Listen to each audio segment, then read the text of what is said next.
Dr. Angelina, could we ask her about the choice of graft of the upper eyelid?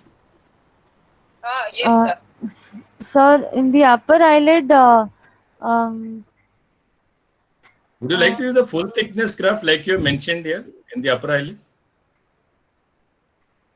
sir, full thickness, um, full thickness, sir, in our institution, we use a full thickness graft, but it has been ideally mentioned, according to the textbook, it has been mentioned that a thick, full thickness graft would do.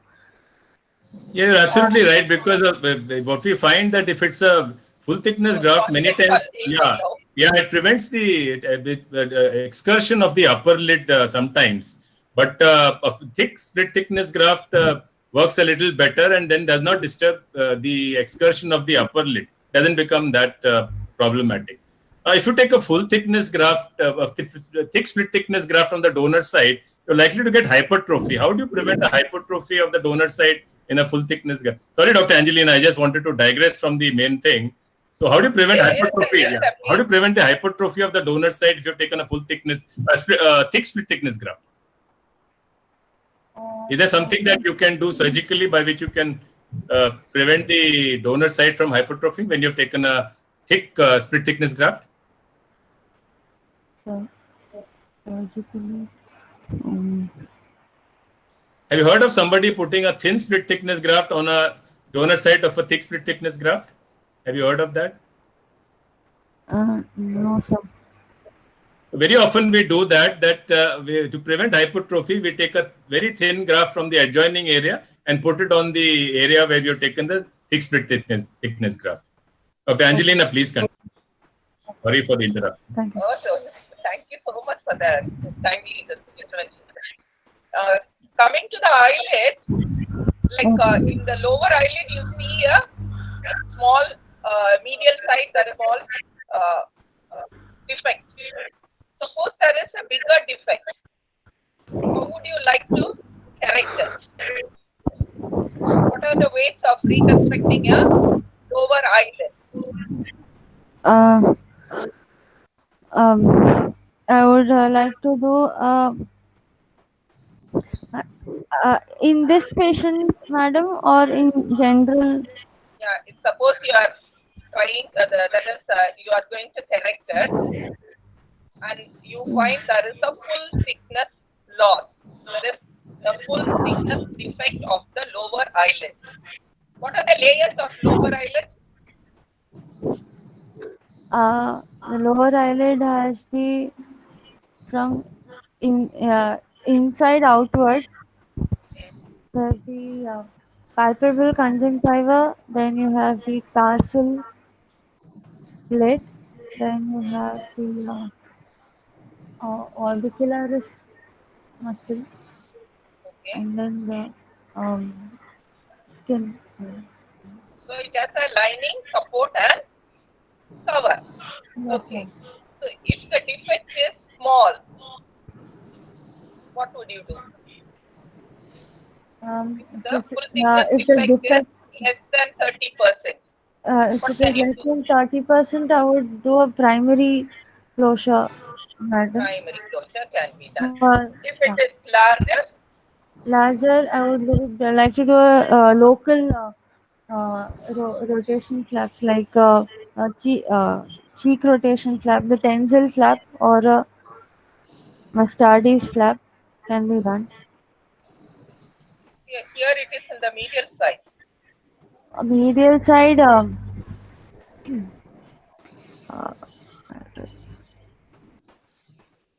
um, What are the uh, tissue that can be used in the medial side? nasolabial, Yes, closest will nasolabial be your flap. nasolabial or from the glabellar region, The VY glabular advancement flap can be. something from the glabella can be used to Yes. A do VY for the advancement medial. flap of the glabular skin. You can do for the eyelid. Yes, madam. Okay. Then of course, for the eyebrow, suppose you are finished and the patient wants an eyebrow. What are the ways of reconstructing an eyebrow? Madhavi, eyebrow. Yes, madam. There is superficial temporal Mother artery of- based islanded hair bearing scalp flap can be used, madam. Okay. There is Also, scope for full thickness graft to be composite. used. Yes, madam. Full thickness composite hair bearing graft can be used from the scalp. Okay. That is the first option that you would like to tell. Suppose Yes, you are madam. doing that. How do you do it? Do you actually do you make excise a tissue or just make an incision over that area and put the graft, or do you excise a scar and the graft? I would like to excise the scar and photograph. Already there is scar, no ma? Already there is a scar. So you just make the incision and open it up. You will get a defect in which you can actually keep a full thickness graft, hair bearing graft. Suppose you keep a full thickness graft from the scalp. What is the distance want? We are not sure of the take of the graft because it is already scarred bed, and Secondly, the direction of hair growth the direction of hair growth may not be the same. The direction not of be the same. Yeah, yes, the hair growth may be in a different direction. Though you try to plan it, it may be at a different direction because the direction of the eyebrow varies medial to lateral. lateral. So it may be different to place it. Thirdly, the hair may grow longer and it may require a constant trimming. Cutting. Okay. Yes, madam. Madam, can we stop with that? You can proceed. Another case is there, madam. She is presenting Dr. elbow. Madhavi, Dr. Yes, Madhavi, sir. Yes, sir. what is the difference between giving a flap cover to the lower lid ectropion and routine lower eyelid reconstruction? What is the question? What is the difference between giving a flap cover to the lower eyelid in post-traumatic eyelid reconstruction and in burns reconstruction? So post-traumatic Especially yeah. post-traumatic eyelid reconstruction usually is done when there is a loss of the full thickness loss or significant loss of the superficial layers. Yes. Burns, the orbicularis oculi is may be affected, but There, in post-traumatic losses, it may reconstruction might depend on the level of lid injuries. The lids are lower eyelid and upper eyelid together, including the canthus, are classified into different zones. So accordingly, you decide on the flaps and other things. But here, a simple ectropion can really have a lot of issues, lot of problems in burns. Okay. yes, Because sir. the protective mechanism is going to be lost, whatever it is, isn't it? Yes, So sir. if at all you want to give a flap or anything, as madam said, or graft, anything you give a frost stitch. If at all, if you give any flap or anything, your gravity or the flap should not pull the lower eyelid too much, producing the ectropion recurrence and ectropion again. So you have to take guard for that. Okay. And Okay. for medial defects, as you said, here the nasolabial region may not be suitable because there is scar there once again. Scarring, sir. Yes, sir. Yeah. So it may not be suitable sometimes. So that is another reason. So you may have to borrow tissues from outside, else from the forehead, something like that. Okay. Yes, So sir. this classical Imris flap, this McGregor, all these things may not work in this setting because you need Yes, to because it shouldn't add up to the gravity and pull the lower eyelid. Okay. Yeah. yes, And if it Madhvi, is one something more that question. Yeah, yes, Radhakrishnan, sir. you finished. yes, yes, sir. Yes, sir. Yes, sir. Yes, sir. Madhvi, this microstomia that we have now, this will make it a very difficult intubation. So, what will be Yes, your plan and what sequence will you do? How would you go about this? Anesthetist will tell you, Dr. Madhvi, it's a very difficult intubation. So, what will you recommend? sir. In that Would you case, like I to do would it under release the local anesthesia? commissioner. Yeah, would you like to do that microstomia under local anesthesia? Yes, sir, I will do a commissuroplasty and in bilateral commissuroplasty under local anesthesia.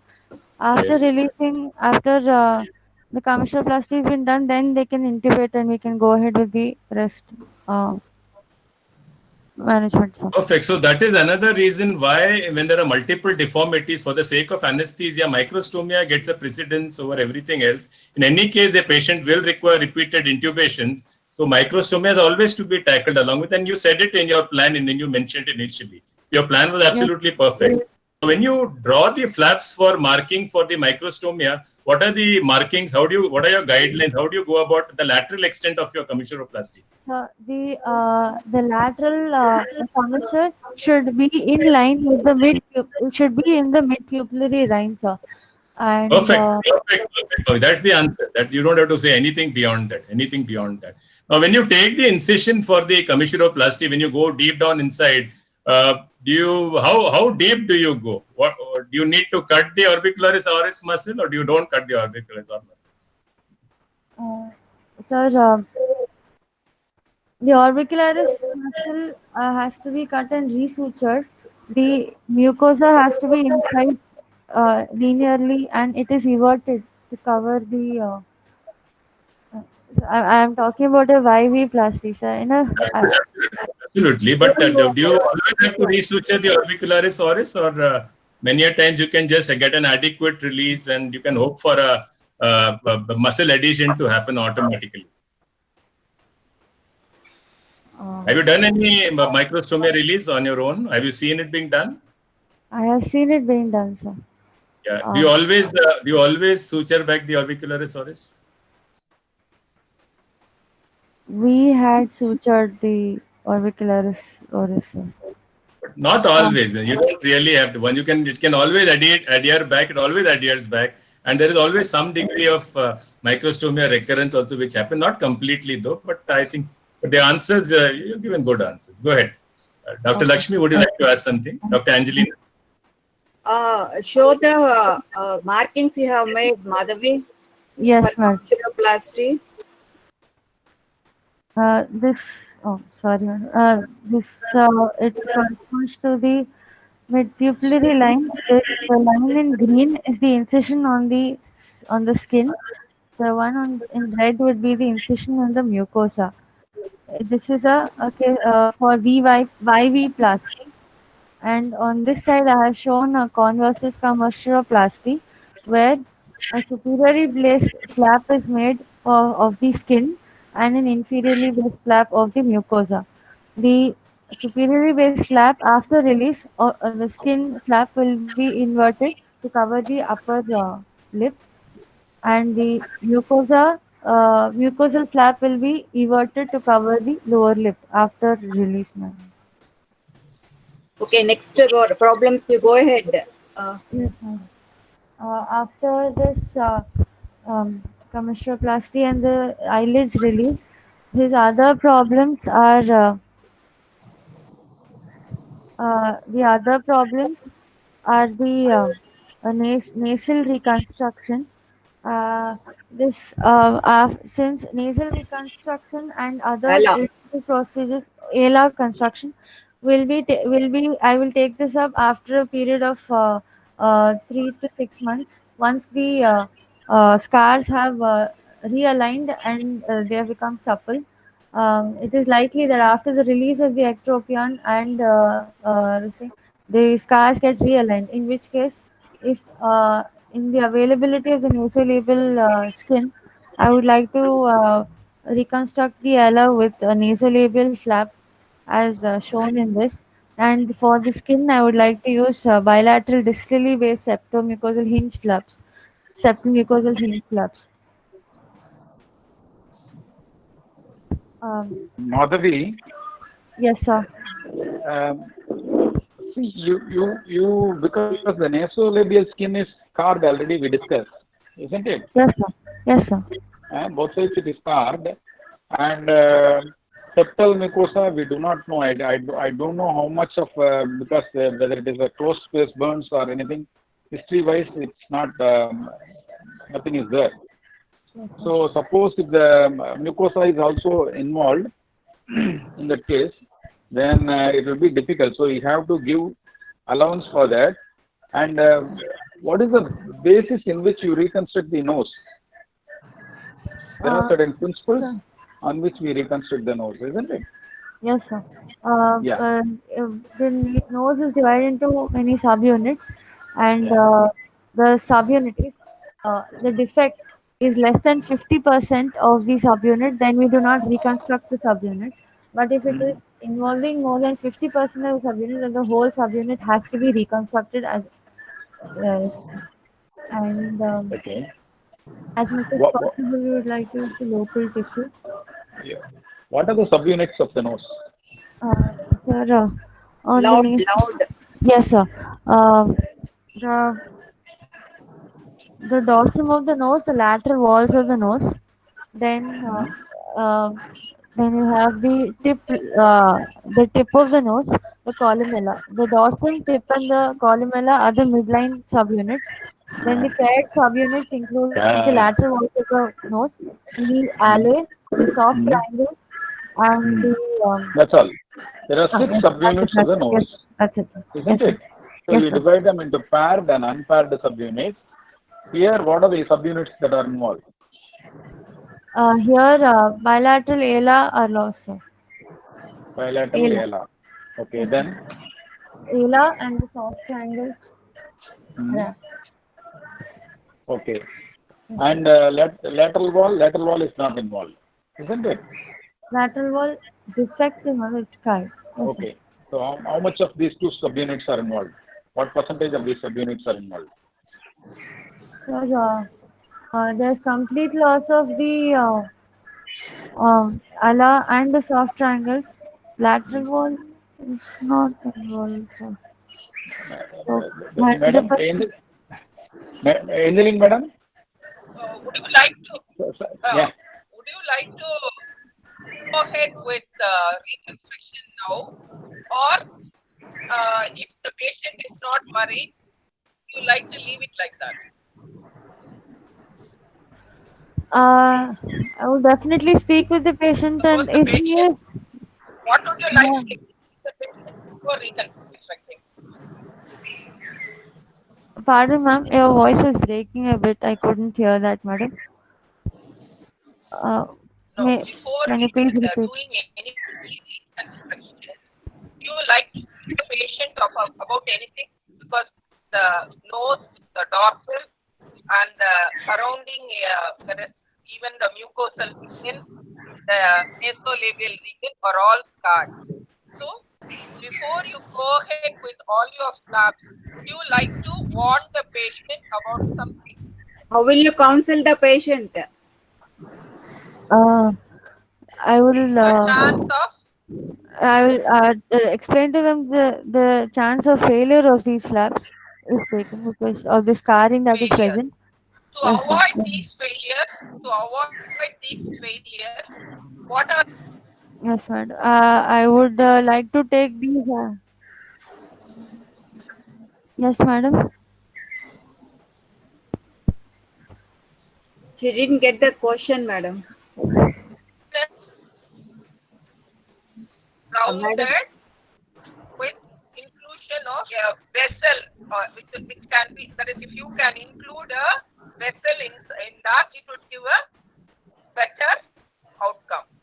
Second is avoid sharp corners or sharp margins where a chip can go for necrosis. Necrosis. Third, you can go go ahead. If it is a smaller area, less than 1 centimeter, you would like to reconstruct.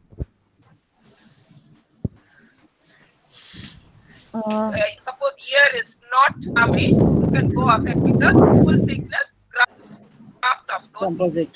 Yes, madam. For the alar margin and the thing, if you want, go ahead just with the small full thickness graft which is less than 1 centimeter. 1 centimeter. Okay, madam. Madam?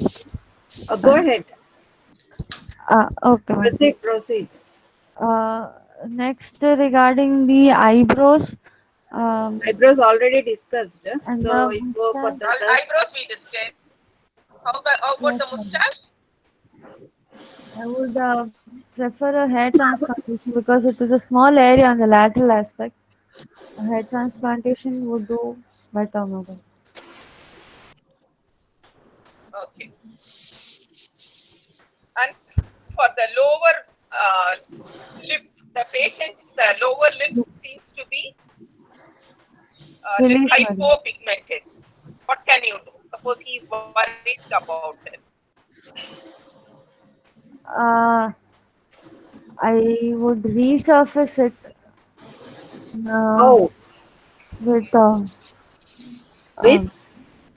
with the full thickness graft, madam. hypopigmented patches. What is the treatment, madam is asking?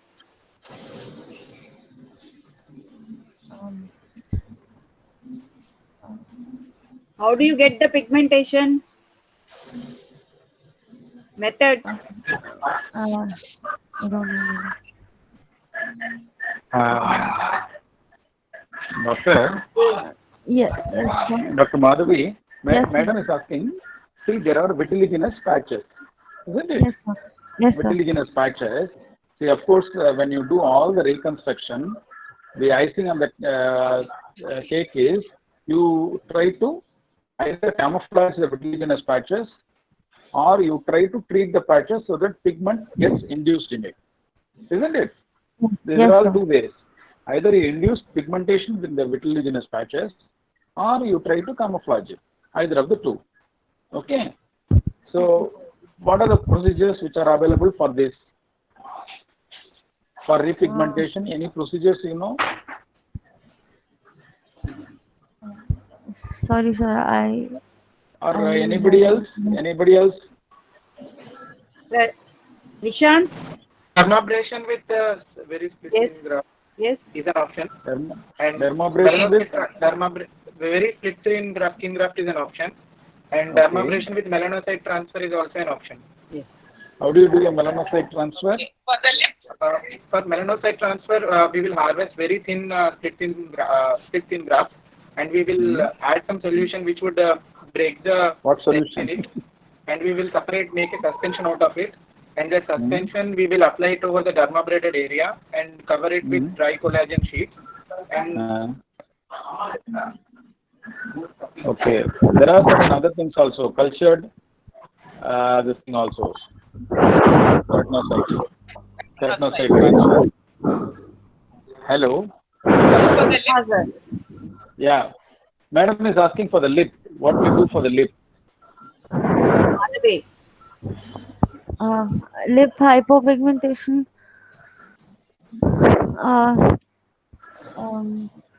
I would like to. Yeah, once again, you can slightly dermabrate it, or you can just create a little bit of punctate hemorrhages and apply a thin split thickness skin graft, either in the form of a punch or a blister root or a thin split thickness skin graft. graft is one. Yeah, or we can go in for a mucosal graft. Yeah. Okay, sir.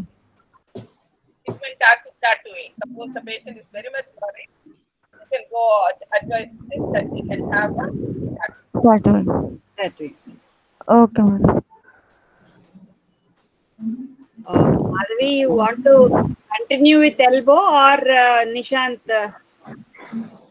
I do. You want to relax for some time and present? I think we should allow Nishant to now continue, and then we can call Madhvi back if need be. Yes. Okay. Nishan? Yes, ma'am. I'm I sharing my will stop sharing, madam. Yeah, you